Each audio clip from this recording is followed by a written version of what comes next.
Hello and welcome, and on today's show we'll be looking at an innovative way of transporting your e-mountain bike safely and efficiently to a destination of your choice worldwide. And of course we'll be looking at what you guys have been up to, what bikes you've been riding, and the destinations you've been going to as well. And also we'll find out that Chris has been to the Surrey Hills.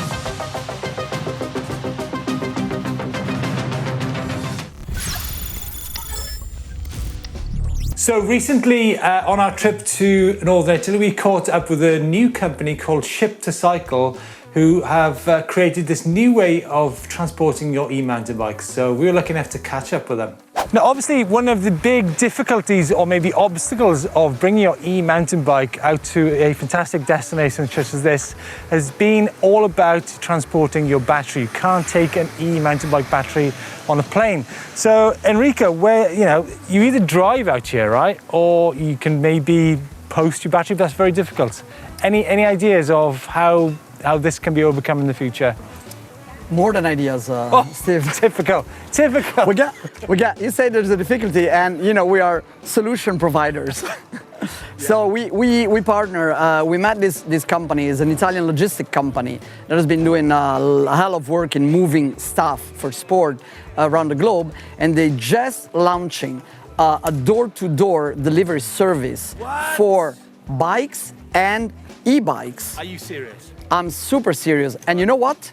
The very first partner as a destination of this company, which is an Italian company, it's the finale of the region. So whenever you want to fly here, you link to Ship2Cycle, that's a name. Enrico, ship me straight to this place. Where are they? So, as I mentioned, carrying your e-mountain bike, or in fact any mountain bike on a plane, can be a little bit stressful. So I'm now with Tanya at Ship2Cycle to talk us through an alternative way of getting your mountain bike to your holiday destination. Tanya. Hi. This sounds really exciting. So how does it work? How can I get my bike out to maybe a place like Pietralegura from the UK? From the UK. You just need to pack it in your bike box or get a bike box from the bike shop. Make sure it's securely packed. Decide when you want your bike to arrive in Pietralegura. Yeah. And our system will automatically decide when the pickup will occur. Yeah. Come to your house, take your bike, and it will travel directly to your accommodation. Right. So how much sort of warning do I need to give you? Say if I'm going on holiday in a month's time, is that enough notice? Yeah, we say like 2 to 4 weeks, and that's because sometimes there are customs processes to go through, but that's when you're traveling outside of Europe or that's worldwide travel. Yeah, it's a global. Okay, right. It's a global. So, for example, if you're going to New Zealand. Yeah. Okay. Right. There'll be I'd love to go to New Zealand, but I'm just happy here in Pietralegura, actually. Okay, you've booked your bike, and so how long before, say, we're coming here? How long before the bike gets collected from your house? Then, we're talking roughly. For the transit time. Yeah. So it depends if you choose the standard or express service, and so the express could be 3 to 5 days and working days, and if it's a standard, it could be 7 to 10, depending on the weekends. I mean, that sounds great. What about weight? I mean, what I'm thinking is how many batteries can I slam in the bag as well? So you have up to 40 kilos. Okay, 40 kilos. Let me just think about that now. 40 kilos. Enrico, how many batteries does that mean I can carry? 3? Yeah, I can get actually my e-mountain bike with 3 spare batteries in as well, which is great because I'll definitely not be able to take that on a plane. So, main question, cost. Yeah. What are we talking? So it depends. Obviously, we said it's a global service, so it depends where you're going, where your bike is going. So for the UK, Italy, be around 150, for example. Yeah, I'm in. Just tell me, yeah, that's great. I mean, to take away the stress of dragging it from the car park and through the airport and worrying, is he going to get on the plane or not? Yeah, that's to me, that's no-brainer. And then like if you want to continue your holiday here and send your bike home, then you can send it home and continue your holiday and without your bike, without having to tow it around every hotel. Okay, cool. Yeah. So what about if you want to do that, and do you have to obviously pack your bike up and then give someone a call? How does it work? Yeah, it's all an online service. So you just need to book it online and make sure, I don't know, at the hotel that somebody's there to sign that it's Yeah, on, and that's it. You can. And what about other bikes insured, or do you have to buy extra insurance for that? We have an extra insurance that's specifically made for the bikes, so it covers everything. Tanya, that's fantastic. One last question, right? So, is it okay to leave all your dirty shoes and pads and riding gear and everything you don't want to touch in your bag? Can you do that? That is fine, as long as the smell is not going to create problems with the courier driver. No, that's fine as well. Okay, cool. So guys, Ship to Cycle, check it out. A fantastic way to get your e-mountain bike to your destination, any part of the world. So Chris, what do you think of that then? I think that's a game changer, right, in terms of transporting your e-mountain bike. Definitely, it becomes one of those things you definitely need to think about before a trip, is how you're going to transport your e-bike and the battery out there. But those guys look like they've got the answer. Yeah, absolutely. Now, in terms of getting out and about, Chris, I hear you were in the Surrey Hills last week, hanging out with Ollie Wilkins and Brennan Fairclough. What's the news from down there? Yeah, well, spent a week out there filming for the whole week, and the amount of trails and the riding scene out there is simply mind-blowing. And we saw so many e-bikes, more e-bikes than normal mountain bikes by far. And as I say, the scene and the trails are absolutely mind-blowing. So yeah, great week out there. Yeah, I certainly think that the mountain bike landscape, especially in the UK, has definitely changed in the past 8 months, wouldn't you say? Definitely, I think, more and more e-bikes out there. As I say, literally every ride I go to now is simply more e-bikes than normal bikes. And the stuff that Ollie and Brendan were doing on their bikes was simply mind-blowing. That was the hardest game of bike I've ever done, and probably the most dangerous. So definitely look out for that one. So yeah, looking forward to the antics that you guys have been up to down there. I hear Brendan's got a new Scott Ransom as well, right? Yeah, it looked really good. I saw some pictures up on Instagram. Sadly, we just missed out on that. He just finished building it the day we were leaving from Surrey. So yeah, definitely, I think you're going to catch up with him soon, actually, aren't you? So hopefully we'll see that bike in the flesh. Yeah, so don't forget to catch up on Sunday, where Chris hangs out with Ollie Wilkins on how not to ride an e-mountain bike. Right, well, it's been a hell of a week for e-mountain bikes, especially with the launch of the Orbea Rise last week with the 60 Newton meter Shimano EP8 RS motor. Did you get to see that, Chris? Yeah, it looks really like a game changer, that bike. I think those lightweight bikes with the stronger motors is definitely onto something. Yeah, I just want to point out actually something is we did have 16 kilos down as our title. Now, obviously the bikes begin at the top end bikes around about 16 and a half kilos. And obviously as the price point gets lower, the bikes get slightly heavier due to the componentry. So I hope you guys don't think we were trying to mislead you there. It was simply, I think, the fact that, there is a 16 kilo e-mountain bike on the market is a pretty significant moment in time. But we had some great comments actually. Chris, Rockslim, what does Rockslim say? Rockslim saying, this is why e-bikes are the future. As weights and prices go down, we'll eventually hit a point where having a motor assist option is just another thing you may or may not add onto a bike, just like a derailleur, I guess. Can you imagine that? That is definitely going to be the future, isn't it? If that becomes just an option, yeah, stick a motor on it or don't have a motor, that could be the way forward. Yeah, it was an interesting bike to ride. I mean, the pace of that bike on single track, and especially since Shimano have improved the motor now in terms of the resistance past 25 kilometers an hour, it's an absolute flying machine when you're going across that single track. So on the subject of which, Billy Dasher 3, there are two things stopping me from getting an e-bike. One is weight and two is weight. This is starting to make me get interested now. Well, I think, yes, certainly. It is definitely that bike, isn't it, Chris, which is in between a traditional mountain bike and one of the higher powered e-mountain bikes. Yeah, something I've been spending a little bit more time on now is going back, the Levo SL. I've been riding that quite a lot now, and switching between the two bikes, I think is a really good balance for me. Going from full powered e-bikes back to the lighter weight bike is fun. It's definitely changing things up a little bit for me. Yeah, and we've got Brian Thompson. I could see a difference in handling watching Steve ride, and I guess I watch a lot of EMBN. So he's saying that you could actually see a difference in your riding style there, Steve. Yeah, there certainly was. When it came to we did a 1.5 minute technical section, And when there was a sting in the tail, and actually I couldn't get up the sting in the tail on either bike because, you're actually hanging by the time you get to that part. So, but definitely a difference in the handling between a 16 to 17 kilo bike and one which is 23 kilos. And like I said, I love both. Right, it's time for Climb of the Week, but we're changing the flavour of it a little bit. We've got Crash of the Week, and we've got 3 submissions coming in this week. So let's have a look at this first one, and it's from Marcus. And a pretty interesting crash here. Some beach trees, beach leave, bit of single track. Nothing good on there. So it's almost like he's trying to do a slow-mo front 360, right? It is, isn't it? Like a slow front flip. It's that horrible feeling on a bike where the ground's just dropping away and you've got the nose of the bike ready to go into the landing and it's just disappearing. So just sort of sat in that same position, floating through the air and a big slow over the handlebars.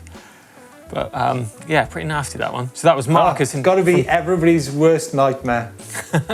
That's Marcus from Cove in Farnborough. He says, my biggest crash in the woods at Cove in the UK, knocked myself out and split open my POC helmet. So that shows you the amount of impact that goes through those sort of things. So you just got to make sure you're wearing protection all the time, when you're out in the woods. Those big crashes can definitely take you out. Next up, we've got Nicholas here on his Canyon Spectral on. He's in Bjerg out near Horsens in Denmark. And a bit of a slide out and a bit of a soft turn here and a week off of the bike. Let's have a look at this one. It's a bit of a face plant going on there, Chris, isn't it? Oh, straight on the forearm as well. And a bit of a... Sounds like he's quite in pain there with that one rolling around. And finally, this is a save of the day on a good note, and the crash of the day sequence is Mike. And yeah, fair play, Mike. That's you've been hang on there. Good save. Whew. Very good save. Checking nearly banging his helmet on the front tyre there and having a look down at the bottom bracket by the looks of that one. But yeah, good save, as Steve mentioned. Love seeing all those crashes and all your climbs of the day and all the good stuff that happens on your e-bikes too. Keep them coming in using that upload service. Time for a little bit of tech of the week, and we got this coming in from Adam. He's on his 2019 Trek Powerfly FS7 up in Northampton. And he says, I got bored the other day and decided to paint my bash guard. When I took it off, I discovered that it's got a bottle opener on it. Now, I didn't know that, had it? I didn't know if this was common knowledge, but it certainly put a smile on my face. And yes, I tried it, and it does work a treat. Now, Steve Jones, that sounds like something you'd know about? I only deal with corkscrews, Chris, not bottle openers. Corks, you're more of a wine man, aren't you? But that's pretty cool, isn't it? Bottle opener on your bash guard on your e-mountain bike. So all you Trek Powerfly openers, pop those bottles open out in the woods. I don't like to be stick in the mud, but I actually never ever drink beer when I'm riding my mountain bike, ever. So to me, the bottle opener is pretty after the ride is a different conversation, Chris. It's a different conversation, that. Time now then for a section of the show which is inspirational across all off-road channels, not just EMBN. And some of the locations that you guys get to are truly, it brings a smile to my face every time I go into this folder. So so first of all, Chris, are we at a fairground? Are we in an industrial area? Where are we? Kind of looks like it, like an old roller coaster, aren't we? We're actually in the Old Coach Road in New Zealand. So this is Adam on his cinch mode. He says the first ride out with the kids on their new e-mountain bikes on the Old Coach Road in the central North Island of New Zealand. The ride was 35k with 700 metres of elevation. The kids were absolutely loving it, as was I. And look at that, smiles on their faces, representing EMBN, got the jerseys on there, and definitely looking like they're having an amazing time, aren't they? Now, next up is Tiago on his Mondreka Crusher R 2019. This is in an area called Setúbal, which is which I think it's near Lisbon. Actually, I've been here last year, and it's a hell of a location. I mean, it's probably some of the most beautiful beaches that I've ever seen in my life. But obviously, Tiago's not there to enjoy the beach. He's out there to ride his e-mountain bike. And I say, what a place to go and ride an e-mountain bike. Absolutely fantastic.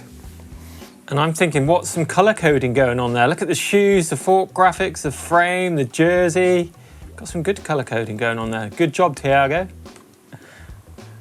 Right, so next up we've got Omri here. He's on his high bike X-Duro All Mountain 2.0 in Israel on the Offa Forest.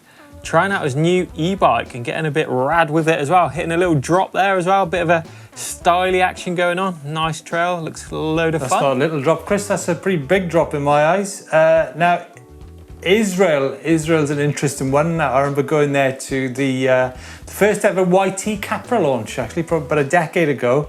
And a fantastic place to ride e-mountain bikes, Israel. The Salt, is it the Salt Trail?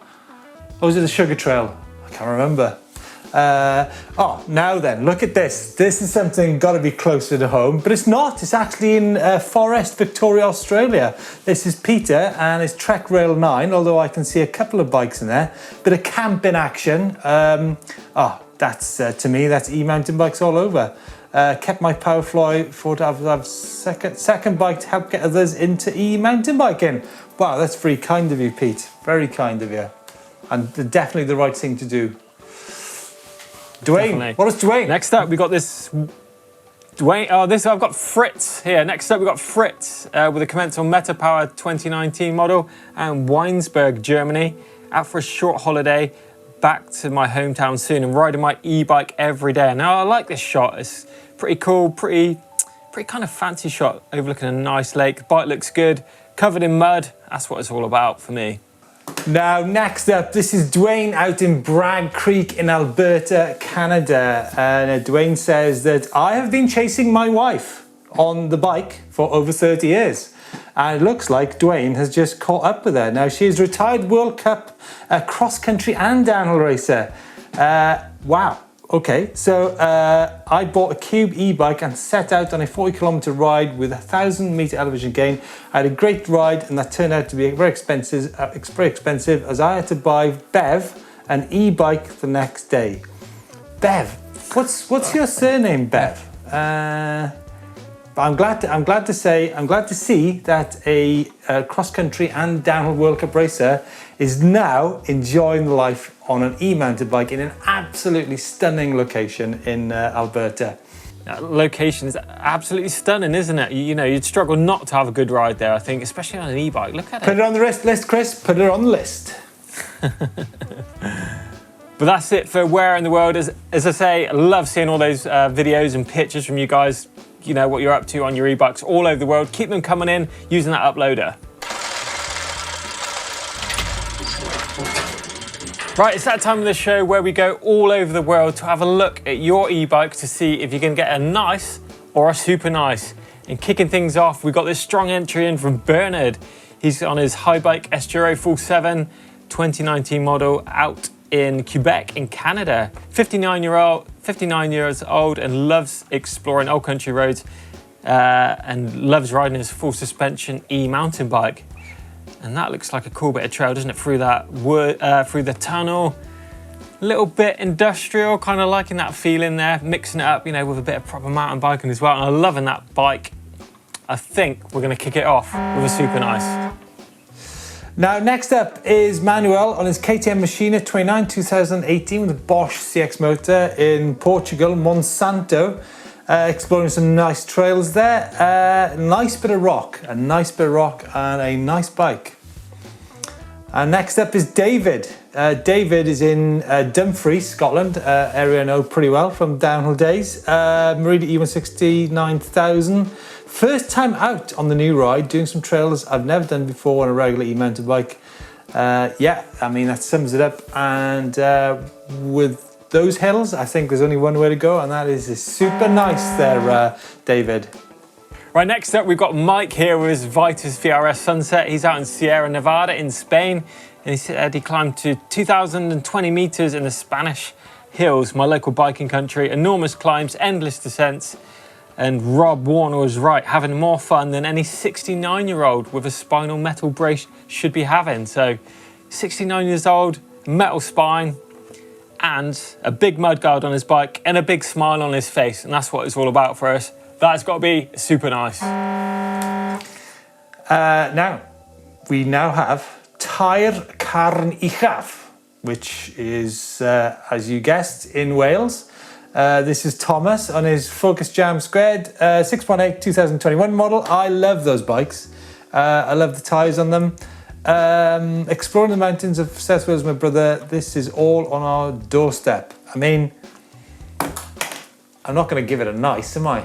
Let's face it. Moving on to some more grasslands. This is Melissa. Yeah, Melissa with a GT E-Force Amp. So it's quite a new bike to the scene, but a good looking bike there. She's out in Blacksea near Inverness. Out and about for a Sunday morning's ride with my husband in the Black Isle in the Highland, 10 miles north of Inverness. And the weather's starting to turn chilly, and it definitely does look pretty chilly. It's a nice looking bike, that, I think. Not much trail going on, and a bit of a dark day as well. I'm going to give that one a nice. Now exploring the forests and castles around Berlin is Mike, and another Focus Jam Squared 6.7 Plus 2020. I like that. I like that whole idea of something a bit different. Mike, that is a super nice. Oh my God! You seen this next shot? Yeah, I've seen it. I'm looking at it now. It's a strong one, isn't it? You go with it, Steve. Oh, come on, Chris. That's an out and about shot. That's not a bike vault shot. Got two bikes in there as well, but couldn't help sticking it in. That is one of my favoritist ever bike vault submissions. Really? That is, yeah. You got grippy rock. You got a single track in the background. You got a river. You've got like uninhabited territory. Ah, that's mega. That is absolutely mega there from Kelly. Love it. That's superb. Flat top hill in South Island from Kelly, New Zealand. Finally made the switch from an analogue bike to an e-bike, joining her husband who has an e-bike too. Absolutely loving it out there. Every weekend they get out riding and drinking beers afterwards in the sun. Absolute paradise. And I think if paradise was summed up in one shot, I think that could be it. So that is a super, super, super nice. So, and the key word there, Chris, is enjoying the beers after the ride. Yeah. Oh, I wonder if they've God. got the bottle opener. Look at this. Look at this. Lake Tahoe. Carl's Trek Rail 9.8 XT. Here I'm riding the Flume Trail high above Lake Tahoe with Sand Harbor below on a perfect Californian day. Look at the beach. Look at the trails. Super nice every day of the week. And I think, Chris, that is it from the Bike Vault. I think we've got two extremely strong candidates there for Bike of the Week. I think one from New Zealand and one from Lake Tahoe. But for me, I think the All Blacks get it for me. Yeah, I do. I'm going to join you with that, Steve. That is probably one of the nicest photos we've ever had in on the show. Yes, I think I'll go with that one. So that's going to take the Bike of the Week. And again, use the upload service. Anything you want to get into us here on the show, love to see it. And that's the quickest way and the easiest way to get it featured here on EMBN. So that's it for this week's show. Thanks so much for joining us. Please let us know your thoughts on how you think this new Ship to Cycle is, how good it is as a way of transporting your e-mountain bike. It doesn't come in cheaply, but nevertheless, it is a secure and an efficient way of getting your e-mountain bike to any destination worldwide. So don't forget to get in touch with those guys out in Italy, and I'm sure they can help you out. We will certainly be getting in touch with them because hopefully on the horizon, Chris, we've got some trips ahead. Definitely hoping to get out there in the sun and escape this wet English weather at the minute. But give us a thumbs up if you've enjoyed the show. Make sure you subscribe to us here on EMBN and give us a find and a follow on social media too. And thanks for joining us for today, and we shall see you soon.